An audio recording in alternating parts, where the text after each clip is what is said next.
Hey everyone. So welcome to chapter 11. And chapter 11 focuses on the Middle East and North Africa. Now, this is an area that is near and dear to my heart, partially because my background and my work in my field is the Middle East. I'm a Middle East specialist, and I have spent much time there, both as a military intel officer when I was in the Air Force, and as well as my time as a graduate researcher. And I've been back several times since then. So I've been pretty much throughout the entire region over the last 25 years or so. Um, it is a fascinating place. It is a controversial place. It is a place that requires great reflection and understanding. And it's interesting because as the United States tries to develop policies on how to deal with this region of the world and interact with it economically, socially, culturally, a lot of it struggles from misunderstanding.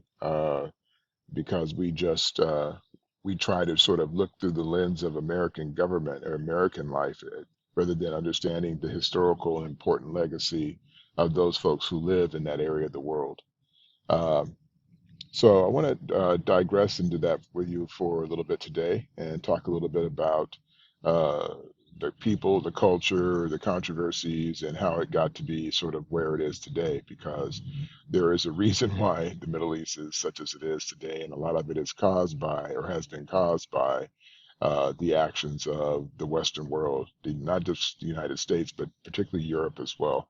And there have been consequences that we all pay for today as a result of that. And even 9/11, you could argue, was a consequence of actions that were taken by countries that ended up radicalizing the people who took actions against us. So there's a lot to be able uh, to sort of assess and think about in this context. So let's get to it. Um, so first of all, it's important to understand that when you think about the Middle East and North Africa, it is a very wide region, a huge amount of their territory. And yes, the territory has varied over time in history, which we'll get to a little bit later. But it is arguably because a lot of it resides in the area of Africa and between Africa and Asia.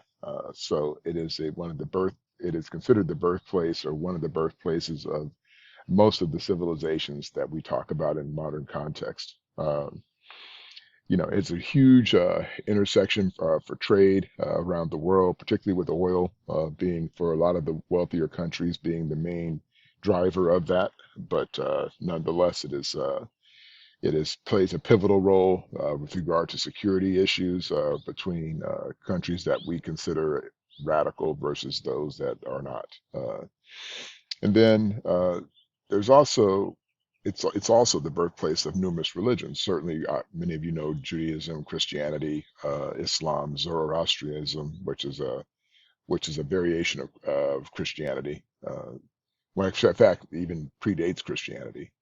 And then along with the Jews and Baha'i faith too. So there's a lot of different religions that whose ideologies and have developed and grown from the experience and historical legacy of the Middle East. So when we talk about the Middle East and where it's located, well, it runs from the Atlantic Ocean, from the north coast of North Africa, or Africa, if you would, which sometimes we also call the Maghreb, all the way to the Iran-Afghan border to the east, which buttresses up against China, uh, or Asia, I should say. Um, then so it's interesting because they do break it down into zones. So like for example, when you look at a map, and you'll see one here shortly, the Maghreb, as I called it, is what they call North Africa, which includes Morocco, Tunisia, um, Algeria, all along the coast there is considered. Libya is also considered part of the Maghreb, which is again that North African coast that is buttressed up against the Mediterranean Sea. And then we have and when we talk about the Arab world, we're really talking about Arab-speaking countries, and they're not just in the Middle East. Even Indonesia and some places in Southeast Asia are also uh, have uh, Arab Arab and Arab people who have branched out around the world. Now, the Islamic world obviously is much bigger than that because the Islamic world actually goes worldwide and has grown substantially over the last 20 years. So even the United States, Asia, Africa, Middle East, Europe, all are, we're in a place where they practice Islam or have Muslim communities would be considered part of the Islamic world. And then again, the largest aspect of this is, again, as we start to go from small world to bigger world, is the Muslim world, which are then basically the practicing Muslims around the world. So it's diverse, it's huge, it has transcended borders around the world, and certainly the ideology of Islam is misunderstood, but we'll talk about that a little bit more later as well. Here's a map of the Middle East, and it's important to note when I talk about it, when we talk about it, buttresses up against the Atlantic Ocean, where you have Morocco over here, and then as you come, here's the Mediterranean Sea, and then of course here are the countries they call the Maghreb. This is Algeria. Here's Tunisia. Here, Libya, and sometimes they add Egypt in there. Sometimes Egypt's lumped in the Middle East. Depends on who's doing this, the assessment. Also, some of these countries are countries that are sometimes not considered part of the Middle East. What Turkey certainly is a nexus, and sometimes it's included and sometimes it's excluded from the Middle East. And in fact, Turkey was trying to join the EU, the European Union, and be more associated this way. And it certainly has throughout history, even going back to the times of the Roman Empire. Turkey has always been a pivot point for sort of the nexus between Christianity and Islam. Uh, and then again, you can see the other countries in here. It's important to note because many people don't know where most of these countries reside. But again, you've got a lot of little countries in here. So like if you go down here, this little box they've cut out, you see Syria is on the just south of Turkey. And then you've got, of course, Israel, Jordan, Egypt is over here next to that. Um, and then the other countries that are along in here, you can see Iraq and Yemen and Oman and Saudi Arabia, Iran is over here. This is usually called Central Asia. So you've got Iran, Afghanistan, Pakistan. And sometimes it's interesting because people will call this the Arab world, uh, but it really is not just the Arab world. There are many different populations of people that reside in here. Also, what you can see in here at the very top of here, and when we look at Israel, is just above there is Lebanon. Uh, and that's so if you were sitting here, if we look at it, you could see it be just right above here. Uh, but the people here are very different. Even though they may have indirect bloodlines. So the Iranians are considered Persian, and the Persian Empire was one of the greatest empires of ancient history that resides in here. But you'll find throughout the last, several thousand years that there's blood ties throughout all this region between all these people. You can't just simply say the Arab world or call everybody Arabs or something like that because you would be missing the entire point of understanding why there are differences culturally, historically, religious. Every aspect can be different from country to country because of the nuances of what's changed in those countries. Um, so let's get into a little bit of history as I walk through this. So the area historically has always been a very fertile region. The deserts have manifested throughout history because of the lack of technology and innovation regarding crop development, and so uh, the ideas of their trade and their wealth and their growth have been based on the river systems throughout the region. So again, the Nile River, River Jordan, the Tigris, and Euphrates, which are in Iraq, have all been uh, access points to allow for great agriculture and innovation of agriculture throughout history. It's also again the origin, as I said earlier, of many different types of religions. But certainly, in fact, if you go back one and you see, like for example, the Nile River runs all the way down into the central part of Africa, so it's an extensive riverway and allows for access from the Mediterranean Sea all the way down into Africa. So it is an important waterway. Again, over here we have the Tigris. Here's the Euphrates right here, river. The Tigris is over here. So all these are major arteries that actually allow for agricultural growth and development throughout the region.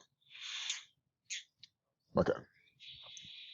So, in the religious context, as I said earlier, of course, many of the world's best-known religions are have their historic roots in this area of the world. Christianity, of course, as you know, originated in what we now call Israel, but Palestine, uh, which again is another whole controversy we'll talk about later. Then it spread, along the trade routes, as anything would. So wherever you had trade, people would be then spreading their ideologies across the region, and that's how it grew. Zoroastrianism, again, which is a sect of, and actually predates Christianity in the way that we understand it in the modern context, is again was based on Christian ideology, and is still practiced today in some areas. And then Islam, which is probably arguably the largest religion in the Middle East. And again, this is the ideology based on the teachings of Muhammad, um, who was a prophet. He's considered a prophet by Muslims, who spread his message of, as they say, unity and egalitarianism, which is interesting because when you think about it in that context, then it makes you wonder how some can perceive the people or religion as being radical and and terrifying. But again, a lot of that is subject to human interpretation, which again I'll talk about a little bit later. Um, so and they tried to in the early part of the modern age of the Common Era. They certainly tried to diminish the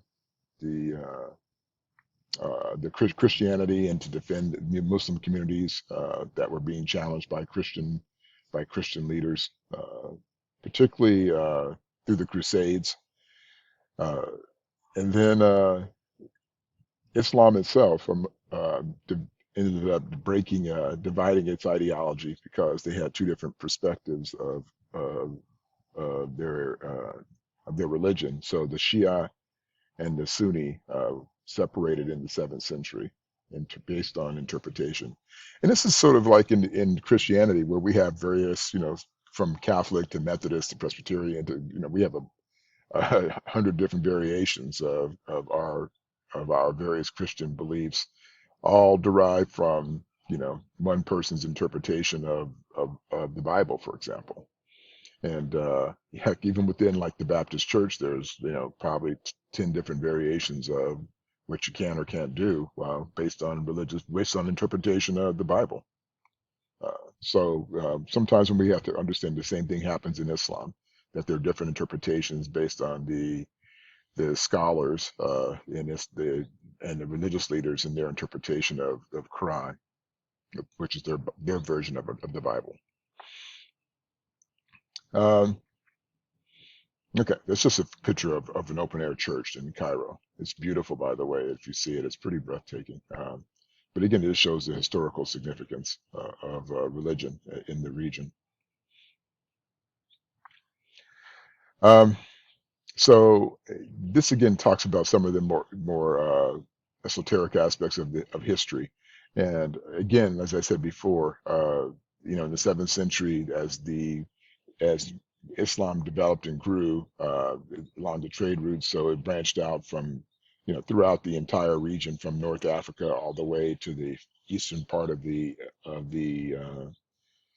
what was then known as the Byzantine Empire, which postdated the Romans. Again, during this time, you had a rise in understanding and people who were joining the religion and even leaving Christianity and joining Islam, uh, and embracing the Quranic teachings of Muhammad. Uh, and then it's also interesting because this time there was also a rise in almost like an enlightenment period, like an age of beyond just the religious aspect, but an age of understanding and development and culture in the Islamic world. So, uh, and it started with they economically developed and became a very strong economy, which led to great wealth. then it became, as they say, as you can see on the chart here, a hub for art and science and development. So it's interesting to note that while Europe was struggling through, it's just barbaric in many ways, the rise of Islam had led a different direction. Particularly when we get to the later on with the development of the Ottoman Empire, which starts to rise in the 11th and 12th centuries, probably reaches its pinnacle, probably reaches its strongest point around the 15th century, all the way up into the 19th century, and or late 19th century. Arguably one of the greatest empires in modern history was the Ottoman Empire. And it basically had its hub where in Turkey, in fact, Turkey is probably what I would argue is the core of most of the time during that time of the Ottoman Empire that had reached all the way to Spain and southward into just south of the of North Africa.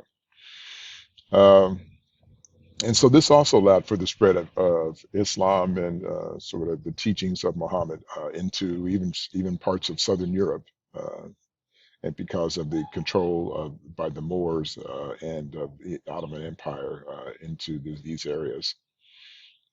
Okay,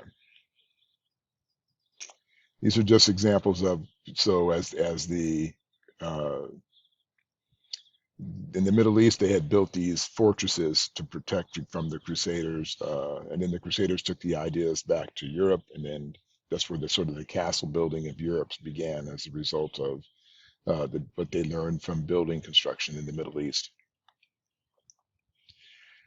Uh, so I've talked pretty much about this already, so I don't have to go through all this, but I can tell you that regarding the Ottoman Empire, so as I said, it had its rise into significance in the 15th century. And true, by the 17th century, it was struggling a little bit, partially, but like the trouble with every great empire, whether you're looking at the Romans, the Greeks, the Egyptians, as they start to spread, it's hard to hold on to control on the fringes of where your core area is, your core region, and then you're spread out so far, and certainly no technological innovation to be able to get from one point to the other. The outer colonies started to push back, and so it started having struggles, but it wasn't major struggles. They still were the Ottoman Empire. Certainly, while it started to slightly lose some territory, it still was prevalent all the way up until the end of the 19th century, and finally it collapsed at the end of World War One, partially because they sided with Germany during World War One, so the empire broke up. But it had other issues inside as well. It was a very closed empire, and so instead they started to reject outside innovation and ideas, and it's just almost devolved from within. Which, if you were to analyze the great empires of history, most all of them die from the de-evolution of the empires throughout history. Here is the picture of the Hagia Sophia, and this is in Istanbul, or what was once known as Constantinople, or the Eastern Roman Empire. And it's now a museum, but this is basically what was one of the great mosques of history, and that was part of the Ottoman Empire. It's beautiful. If you ever get a chance to travel to Turkey, you'll be able to see this. It's with the beautiful minarets. These towers here along these areas are called minarets, and it's just beautiful. It's a nexus between Christianity and Islam, but it's also has a lot of struggle because of the political structure inside, and there are extremists on one side still to some degree that reject Western ideology and Westernization. So there's a mixing of people there with different types of ideas, which keeps it sort of struggling in some ways. Now, the next thing that had a huge impact on the region was colonialism. And this was basically, in a simplified version, when what European empires basically controlled or dominated all the Middle Eastern countries. So, and then they would come in, basically, they would set up, like, for example, Great Britain went into Egypt, and they would set up a governor in Egypt to basically run the Egyptian empire, or run Egypt, rather. So the um, the British governor, basically would tell the Egyptian leaders what they wanted, And of course, the British had technology with weapons, so they basically controlled the entire region. And most of the European empires controlled most of Africa and Middle East during this time in history, from about the 1700s, 1700s, all the way into the 20th century. And certainly Great Britain and France, you could argue, had the greatest influence and controlled large swaths of not just those areas, but even around the world. I mean, Australia was a British penal colony in the 18th, 19th century. So these were huge empires with control of entities around the world. Uh, but just like the Ottoman Empire, when you're so far from home and you're a long ways from being able to really control those assets, as things start to devolve, things start to fall apart. And certainly we saw at the end of World War One, we start to see the slow decline of colonialism. It didn't completely die. It says here that it effectively ended it, and for the most part it did, but it took another 20, it took to the end of World War Two before most of those countries really decided to cut their ties, or really were forced to cut their ties with the regions of the world that they had controlled. However, I will say this, that the legacy of colonialism has still lives on in most of these regions. If you go into like North Africa, where the French controlled a lot of like Algeria, Tunisia, and the Maghreb region, there is still a French variation of Arabic that is spoken there. So there's a huge French influence into the culture, um, because they were there for several hundred years and blending with the Muslims in those areas. So you can see how those things would actually have that kind of effect. So this actually creates problems too between the various areas of the Middle East and the Maghreb in terms of how they culture and things like that. And that's beyond religion, that how that actually comes to affect and impact them. Um, so when we talk about ideas of diversity, of course, there are over 25 languages that are spoken in the Middle East. Of course, Arabic is the most widely spoken. However, there are, this is from my own personal experience, there are so many different types of Arabic, and sometimes they can't talk to each other because you have regional dialects, you have, dialects that are within dialects. And so, for example, in Saudi Arabia, there are seven primary dialects of Arabic. And yet beyond that, there are probably another 20 or 30 different subdialects in regions and small areas, and they can't talk to one another. So it's interesting that you have a language where people can't fundamentally speak to each other, even though when you write it, it looks the same, but in terms of discussion and conversation, it doesn't work out so well. Um, of course, that we've already talked about religion, so I don't need to go there. But yeah, it's one of the most contentious aspects. If they could learn to communicate with one another, that probably would help things greatly. So this is this is interesting. I'm going to share this with you just briefly in context about understanding a little bit about Islam, because um, the term is called arkan, and it really is the basis of the five pillars of Islam, which every Muslim is supposed to follow. The first is called the Shahada, or Declaration of Faith, and this is basically if almost like if you were being baptized as a Christian. It's your acceptance of Muhammad as the authority, based on the Quranic teaching, and from the Quran and the Hadith, which is our holy book. And the things expectations, you're supposed to pray 5 times a day. You're supposed to fast, particularly during Ramadan, which is their holy period. Uh, and then you're supposed to give, in terms of charity, 2% of your net worth, supposed to go to charity. And then if you're able to physically or financially do it, you're supposed to travel to Mecca once in your lifetime, to go and pray and interact with other Muslims. And this is called the pilgrimage or the Hajj, which is your experience of going to Mecca and being around thousands and thousands and thousands of Muslims in this beautiful city called Mecca. One of the things you're supposed, before prayers, you're supposed to wash your feet and your hands before prayer. That's very common practice in traditional Muslim societies. I don't, in modern areas, it's not quite as done so readily. They will take off their shoes, but they don't really sometimes. And maybe they'll wash their hands, but they don't always take off and wash their feet, depending on where you are in the world.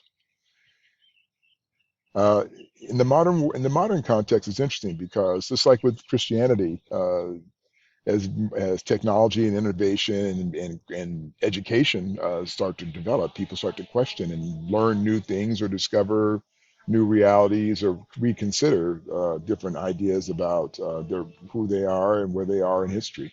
And that is no less the case here as well. Um, and so, with this, it allows for different interpretations and ideas of even traditional Islamic teachings, which is quite interesting when we talk about it in this context. And the idea of public Islam, really has a lot to do with, sort of the development in public life and how it's brought into public life, and basically how the